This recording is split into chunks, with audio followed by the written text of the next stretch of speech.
Assalamualaikum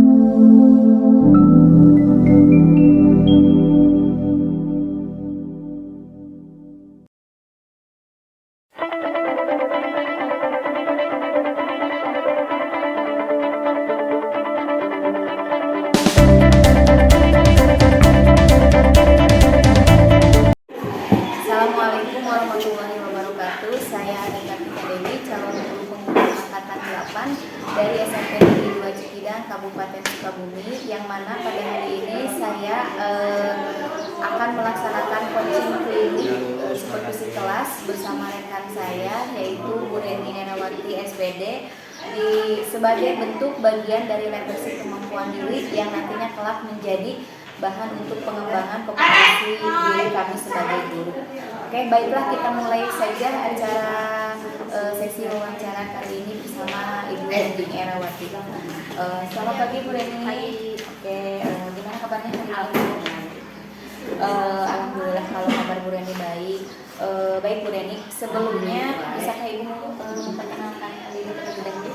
Assalamualaikum warahmatullahi wabarakatuh. Perkenalkan, nama saya Reni Erawati. Saya mengajar bahasa Indonesia di SMP Negeri 2 Cikidang.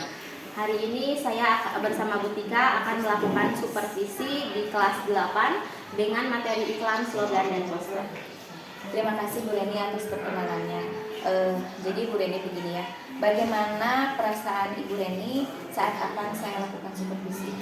Tentunya yang pertama perasaannya deg-degan ya Bu, karena setidaknya ketika di supervisi itu ada orang lain hadir gitu ya. Namun di samping itu saya merasa senang karena saya bisa mengevaluasi kekurangan saya itu dalam segi pembelajaran itu seperti apa, sehingga kelak saya bisa memperbaikinya di kegiatan pembelajaran yang akan datang. Oke, relax saja ya Bu Reni ya. Oke, bisa tegang. Apa hal yang ingin Ibu kembangkan dalam proses supervisi kali ini, baik dari murid maupun dari diri Ibu sendiri?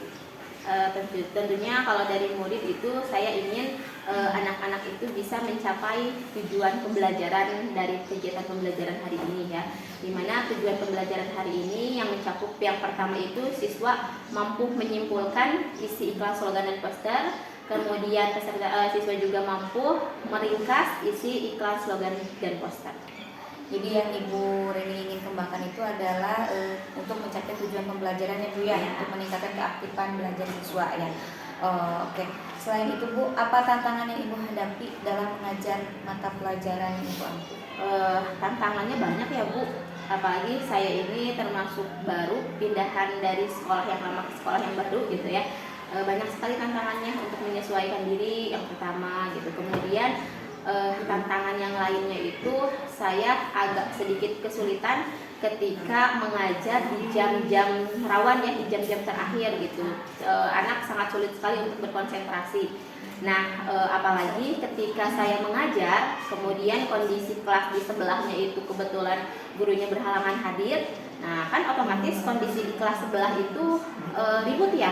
Nah, saya sedikit kurang berkonsentrasi anak-anak gitu karena mendengar kelas di sebelahnya ribut gitu. Jadi tantangan yang Ibu hadapi itu yang pertama dari peralihan Ibu ya, dari sekolah lama ke sekolah yang baru gitu. Terus yang keduanya lagi adalah konsentrasi siswa di jam-jam yang rawan dan juga bersebelahan dengan kelas yang kondisinya kosong yang gurunya berhalangan ya gitu. Oke. Jadi kira-kira apa persiapan yang Ibu lakukan untuk supervisi kali ini? Tentunya banyak ya persiapan, karena kalau tidak ada persiapan itu kita tidak bisa tampil dengan semaksimal mungkin. Tentunya persiapan itu yang pertama saya menyiapkan RPP ya, merancang RPP terlebih dahulu, kemudian saya merancang model-model pembelajaran yang tidak membosankan dengan menghadirkan media pembelajaran yang baru gitu, karena anak-anak itu ketika diberikan sesuatu hal yang baru mereka itu akan sangat menarik. Misalkan dalam kegiatan pembelajaran ini saya mengambil satu media pembelajaran yaitu untuk scan barcode, QR barcode. Jadi anak-anak itu men-scan menggunakan handphone masing-masing gitu. Nah, dengan model pembelajaran itu alhamdulillah lumayan. Di kelas lain kan saya pernah ya menampilkan seperti itu. Alhamdulillah sangat menarik untuk anak-anak gitu. Nah, itu salah satu caranya Bu. Menarik sekali ya Bu Renia. Kalau saya sebagai muridnya, saya pasti akan lebih semangat lagi masuk ke kelas Bu Renia dengan apa tadi media yang baru menggunakan scan QR barcode gitu ya. Nah pokoknya media-media yang sangat menarik perhatian siswa ya. Oke, selain itu Bu, apa indikator pencapaian dari tujuan pengembangan yang diinginkan oleh Ibu? Nah, kalau itu dapat memperdalam keterampilan murid dalam menulis, kemudian berbicara, menyimak dan mendengarkan, serta meningkatkan kompetensi pedagogik murid yang meliputi keaktifan murid, pembelajaran berdiskusi, dan pengelolaan kelas. Saya nggak sabar ingin cepat-cepat supervisi di kelas Ibu ya. Semoga nanti berjalan dengan lancar ya Bu ya. Oke, terima kasih Bu Reni sudah memberikan informasinya sebelum kita melakukan supervisi di kelas. Semoga kegiatan kali ini bisa bermanfaat untuk kita semuanya ya. Sekali lagi terima kasih Bu Reni. Sama-sama Ibu. Baiklah, itu kegiatan sebelum supervisi di kelas, yaitu mewawancarai Ibu Reni. Terima kasih. Assalamualaikum warahmatullahi wabarakatuh. Waalaikumsalam warahmatullahi wabarakatuh. Waalaikumsalam warahmatullahi wabarakatuh. Gimana kabar kalian hari ini? Baik. Sebelum kita mulai kegiatan pembelajaran, alangkah baiknya kita berdoa terlebih dahulu ya, agar kegiatan pembelajaran kita hari ini bisa terserap dengan baik. Ketua kelasnya kami doanya ya. Ya. Duduk siap. Bacaan mulai.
Kompetensinya 4.3.1 merangkum isi iklan, slogan, dan poster, kemudian meringkas isi teks iklan, slogan, dan poster.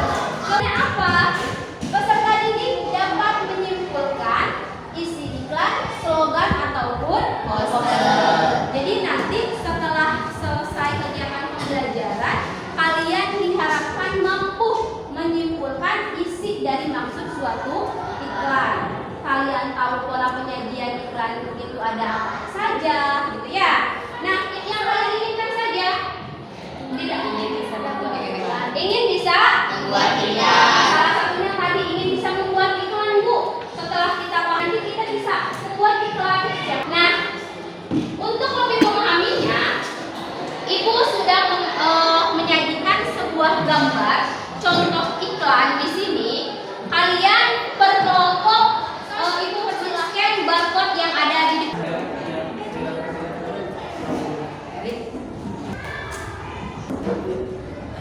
Nanti, nah sekarang coba. Nah, apa gambar apa yang kalian temukan?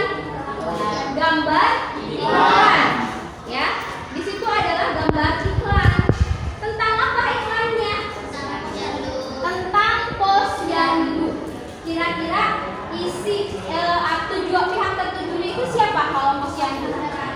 Masyarakat, khususnya ibu-ibu yang mempunyai balita, ya, dihimbau agar membawa balitanya ke posyandu.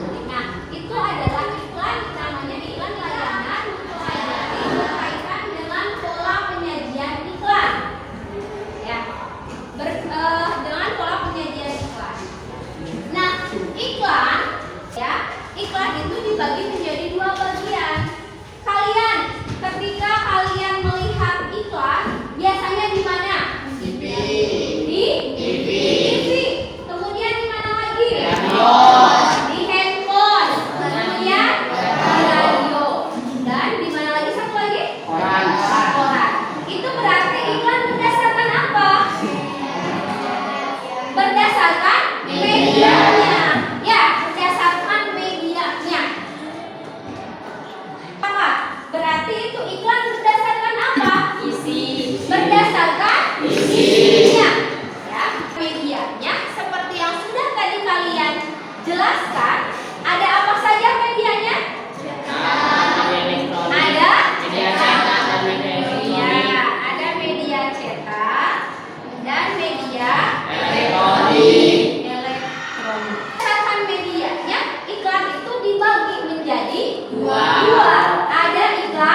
tadi. Kemudian mengajar.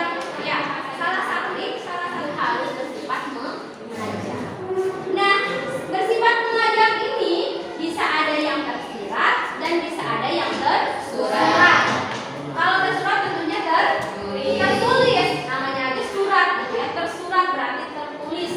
Kalau tersirat, nah, agar kalian lebih memahami materi yang sudah kita pelajari, ya, Ibu ini ada LKPD yang akan Ibu bagikan.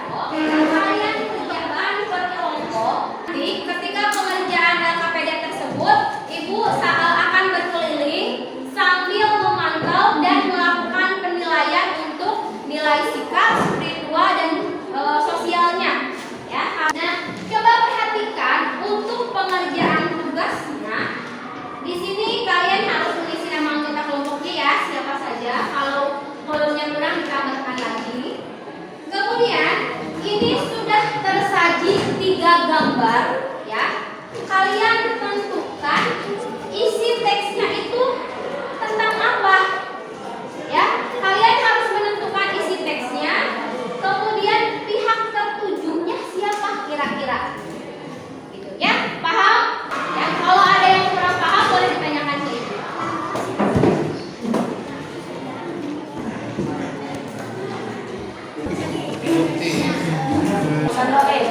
Pinjam hapusan boy.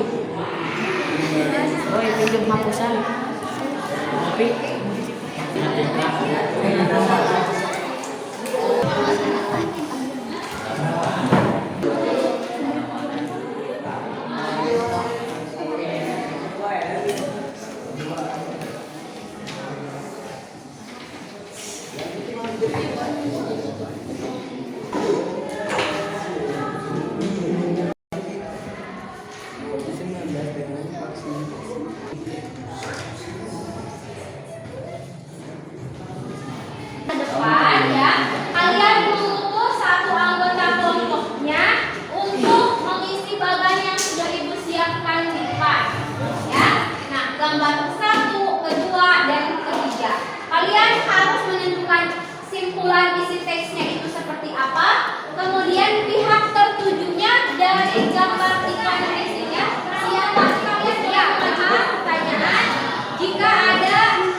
lebih tepatnya pihak tertujunya itu adalah pelajar, Bu. Selesai. Kalian udah bisa mengikuti kegiatannya dengan baik. Nah, sekarang siapa yang bisa menyimpulkan dari kegiatan pembelajaran? Ya, tapi ya. Ya, iklan berdasarkan isinya ada apa saja? Ya, ada iklan ya. Iklan berdasarkan medianya ada dua. Satu, media cetak dan media elektronik. Media cetak ada apa saja? Iklan media elektronik.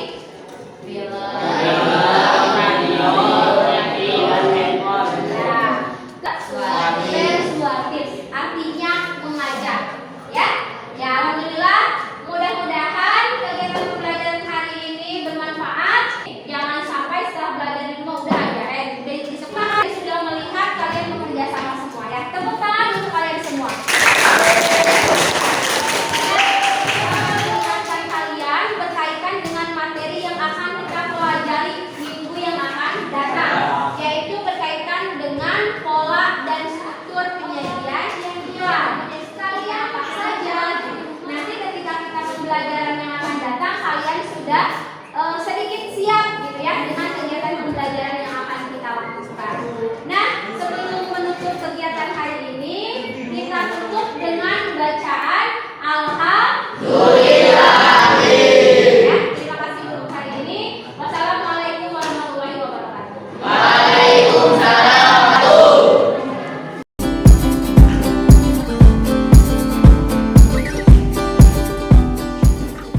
Assalamualaikum warahmatullahi wabarakatuh. Waalaikumsalam warahmatullahi wabarakatuh. Saya Ade Kartika Dewi, CGP Angkatan 8 dari Kabupaten Sukabumi. Hari ini akan telah melaksanakan supervisi kelas dengan Ibu Reni Erawati sebagai guru bahasa Indonesia, dan di sini juga telah hadir Ibu PP kami yaitu Ibu Dewi Widiarni yang mana akan melihat dan mendampingi kegiatan pasca supervisi dengan Ibu Reni hari ini. Terima kasih Bu Reni sudah bisa bekerja sama dengan saya dalam kegiatan supervisi kali ini. Terima kasih, sama-sama Bu Tika. Saya juga mengucapkan terima kasih karena Ibu sudah berkenan mendampingi saya untuk kegiatan supervisi. Hari ini kita akan merefleksikan dari supervisi yang tadi sudah Ibu laksanakan ya. Ada beberapa pertanyaan dari saya ya Bu ya. Apa yang Ibu Reni rasakan setelah melaksanakan pembelajaran dengan memasukkan unsur berdiferensiasi dan ber-KSE pada rancangan pembelajaran yang sudah tadi Ibu laksanakan? Tentunya yang pertama ada rasa senang dan lega ya Bu, karena setidaknya yang namanya supervisi itu dengan adanya orang lain melihat kita cara mengajar itu ada rasa gugup tersendiri gitu ya. Kemudian saya mendapatkan hal baru dalam menyusun perencanaan dan pembelajaran di kelas, yaitu RPP, kemudian RPP berdiferensiasi dan memuat PSE. Oh iya, jadi Bu Reni sudah bisa menyusun perencanaan dan sudah bisa melakukan RPP-nya berdiferensiasi ya. Terus apa yang menjadi hambatan atau kendala saat pelaksanaan proses pembelajaran? Banyak ya Bu, ada beberapa kendala yang saya alami. Itu pertama, siswa itu agak sulit untuk berkonsentrasi. Kemudian kan mereka itu berkelompok. Nah, ketika ada beberapa kelompok yang sudah selesai, kelompok yang sudah selesai itu jadi berisik, ngobrol dengan temannya, terkadang mereka bercanda, sehingga aktivitas mereka si kelompok yang sudah selesai ini sedikit menghambat ke kelompok yang lain yang belum selesai gitu. Jadi sedikit mengganggu konsentrasi. Jadi hambatannya yaitu adanya siswa yang sering banyak bicara ya di kelas, yang kurang berkonsentrasi. Terus apa yang menurut Bu Reni sudah puaskah atau berhasilkah dalam pembelajaran tadi? Yang saya rasakan adalah pembelajaran yang mengalir, anak-anak sangat antusias Bu, karena pada kegiatan pembelajaran supervisi kemarin saya sedikit menggunakan media yang tidak biasanya ketika pembelajaran ya, ada scan Barcode waktu itu. Nah itu menarik buat anak-anak, menarik karena itu merupakan hal baru gitu. Jadi anak-anak antusias mengikuti kegiatan pembelajarannya. Nah, itu berarti inovatif sekali ya Bu ya, ada yang scan barcode seperti itu. Terus apa hal positif yang sudah Ibu Reni lakukan selama proses pembelajaran? Dengan adanya media video pembelajaran dan kalau di scan barcode ya anak jadi lebih termotivasi dan senang dalam mengikuti kegiatan pembelajaran. Jadi mereka itu tidak jenuh mengikuti kegiatan pembelajarannya. Kan kalau misalkan kegiatan pembelajaran hanya dilakukan dengan metode ceramah gitu ya, mereka sedikit jenuh Bu, monoton gitu. Nah kalau ada pembelajaran dengan metode baru, anak-anak itu lebih antusias. Jadi kita tidak boleh menggunakan metode yang konvensional ya Bu ya, yang Harus itu aja. harus lebih kreatif. Ya. Untuk selanjutnya apa yang akan Ibu Reni tingkatkan untuk pembelajaran ini? Tentunya saya akan melakukan terlebih dahulu mempersiapkan bahan ajar yang lebih menarik dan berpihak pada siswa ya, dengan berdiferensiasi dan KSE tentunya. Oke, baik Bu Reni, dari beberapa pertanyaan-pertanyaan yang sudah saya ajukan sudah baik sekali. Terima kasih ya Bu Reni sudah mau berkolaborasi bekerja sama dengan saya, terus dan mau merefleksikan dari kegiatan supervisi tadi yang di kelas itu. Semoga kita ke depannya menjadi guru yang lebih baik lagi. Terima kasih Bu. Barangkali ada yang mau Ibu tambahkan? Ya, alhamdulillah ya. Saya ucapkan juga terima kasih kepada Bu Reni yang sudah bisa membantu atau berkolaborasi ya di sini. Sifatnya berkolaborasi dengan CGP saya terutama yaitu Bu Ade. Saya ucapkan banyak terima kasih. Bu Ade juga tetap semangat dan terus berkarya. Mudah-mudahan kita semua bisa memberikan hal-hal baru kepada anak-anak didik kita dan menjadikan transformasi perubahan kepada anak didik kita. Nah, itu saja. Terima kasih Ibu sudah bisa mendampingi saya. Terima kasih Bu Reni. Mungkin itu saja yang bisa saya wawancarai dari Bu Reni ya. Terima kasih atas kesempatannya. Wassalamualaikum warahmatullahi wabarakatuh. Waalaikumsalam warahmatullahi wabarakatuh.